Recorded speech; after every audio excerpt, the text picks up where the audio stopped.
It's undeniable. F1 drivers avoid Red Bull at all costs. But why does that happen? What makes one of the best teams to ever race in Formula One so undesirable for both young and established drivers? Before we get to the content, make sure to like this video, subscribe to our channel, and turn on notifications. Longer on the head. Let's go. So we can keep providing quality F1 content for you. Enjoy the video. Red Bull has established itself as one of the top teams in F1. In its 21 seasons, the Austrian team has won 126 races, good enough for fourth in the all-time list, as well as 8 drivers' titles and 6 constructors' titles. These amazing numbers should be more than enough to make any driver want to secure a Red Bull seat. Instead, we see the opposite happen. Why do F1 drivers want to avoid Red Bull so bad? Let's take a look at the main reasons. The Verstappen factor. We could sum up the reasons why drivers avoid Red Bull with only 2 words: Max Verstappen. Right now, signing with Red Bull means partnering Verstappen. And during his time at Red Bull, the Dutchman has consistently demolished his teammates in quick succession. After learning the ropes in his first 2 seasons, Verstappen has since beaten Daniel Ricciardo, Pierre Gasly, Alexander Albon, and Sergio Perez, all done in convincing fashion. You could also add Carlos Sainz Jr. to the list, as the Spaniard was also beaten by Verstappen during their time at Toro Rosso. Verstappen's teammates weren't bad drivers, quite the opposite. The list includes multiple Grand Prix winners and podium finishers who went on to build solid and lengthy careers in F1. But the Dutchman is one of F1's all-time greats, and, as a result, ends up making most teammates look considerably inferior. As attractive as driving for Red Bull might sound, becoming the effective number 2 to Verstappen is an instant no-go. And that is, by far, the main reason why F1 drivers avoid Red Bull. But while the Verstappen factor is certainly important, it's not the only reason why drivers do not want to sign with Red Bull. The way the Austrian team handles its drivers is also part of it. The infamous Red Bull meat grinder. Going back to the early days in F1, and even at Racing Bulls, Red Bull has earned a poor reputation because of how the team treats its drivers. The long list of Verstappen's teammates in the past 7 seasons underlines that. Red Bull's second seat has seen an impressive 5 drivers during that span: Gasly, Albon, Perez, Liam Lawson, and now Yuki Tsunoda. Red Bull has no qualms about replacing a driver the team believes is underperforming. Gasly was replaced by Albon after 12 races in 2019. Lawson had even less time to adapt and lost his seat to Tsunoda only 2 races into the 2025 season. But the Red Bull meat grinder predates these driver swaps. The Austrian company has its own long-running junior program, which has helped several young prospects kickstart their careers. The Red Bull Junior team, however, is also known for its ruthless nature. Every year, Red Bull would unceremoniously cut a number of youngsters who had not lived up to expectations. Alexander Albon and Brendan Hartley are 2 good examples. Hartley was part of the Red Bull fold between 2007 and 2010, when he was suddenly dropped mid-season. After becoming a Le Mans winner and a well-established driver in sports car racing, Hartley was unexpectedly signed by Red Bull again for the final rounds of the 2017 season, joining Toro Rosso, and, in classic Red Bull fashion, he was dropped again at the end of 2018.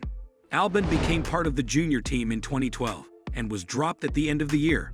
But after a series of solid performances in junior single-seaters, the Thai driver was signed by Red Bull again for 2019. He then joined Toro Rosso, quite ironically, as Hartley's replacement. Speaking of the sister team, when we add Racing Bulls to the equation, the list of drivers who have been through the Red Bull meat grinder grows even bigger. Vitantonio Liuzzi, Scott Speed, Sebastian Bourdais, Jane Alguersuari, Sebastian Buemi, Jean-Eric Verne, and Daniel Kvyat. Joining Red Bull is a double-edged sword. On one hand, it means having a solid sponsor that can help you progress through the junior ranks. On the other hand, it also means being under constant pressure to perform. If a driver doesn't perform, Red Bull is more than happy to move him out of the way to unclog its long talent pipeline. It doesn't take too much for the higher-ups at Red Bull to lose their patience with their drivers. And there is one thing that further complicates matters, which is the next reason why F1 drivers avoid signing for the Austrian team. Red Bull's design philosophy. If you've watched a race during this ground effect era, then odds are you've heard, at some point, about Red Bull's pointy front end. The Austrian team's cars have a very clear oversteering tendency, which also happens to perfectly suit Max Verstappen's driving style. As Alexander Albon revealed in an interview, Verstappen has an innate feel for grip. He is very quick, so what ends up happening is he has quite a unique driving style, actually. Max does too, but his level of sharp and direct is kind of it's a whole different level. Because of this, the Dutchman deals well with cars that would be borderline undrivable for the majority of the grid. Red Bull's pointy front end and loose rear end requires a lot of confidence to be driven on the edge, but not all drivers feel comfortable with that kind of balance. While some believe that Red Bull has pursued that avenue because of its superstar driver, that's actually not the case. It's got to do with the team's overall design philosophy.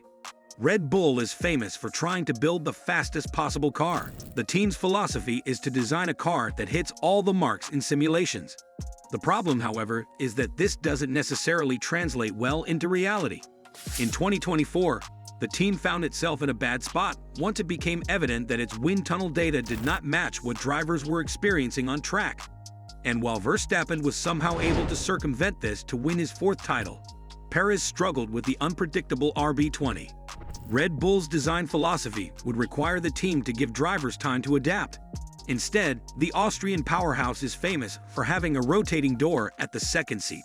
A car that is extremely difficult to drive fast, combined with the short time to deliver results, makes the situation almost unsustainable for most drivers. Getting promoted to a top team is the dream of almost every racing driver, but when it comes to Red Bull, moving to the parent operation is considered a demotion.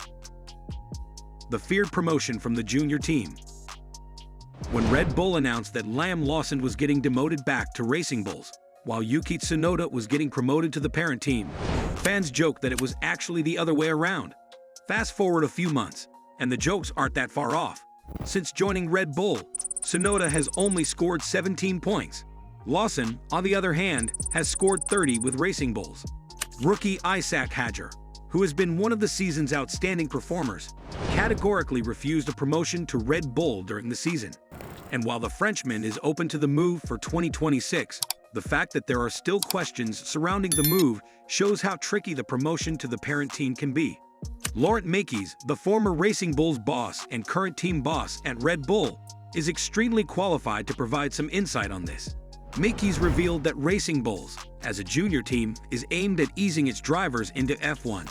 Red Bull, on the other hand, tries to develop the fastest possible car, and, as we've already seen, that often means sacrificing drivability. Between the short time to adapt to the new team and to a new car, all that while being under constant pressure from the management makes the promotion to Red Bull a very tricky proposition. It can be a career-defining opportunity, but it can also backfire, as it has for Lawson and Tsunoda. Driving for Red Bull is something that even drivers within the Austrian company's stable want to avoid. Staying at Racing Bulls, and perhaps waiting for an offer from another top team, sounds like a better alternative compared to risking everything with a move to Red Bull. As you can see, there are many reasons why F1 drivers avoid Red Bull, even with the Austrian team being one of the best in the series. Do you agree with our take on this, or do you believe that drivers actually want to drive for Red Bull? Share your thoughts down in the comments. Thanks for watching, and see you next time.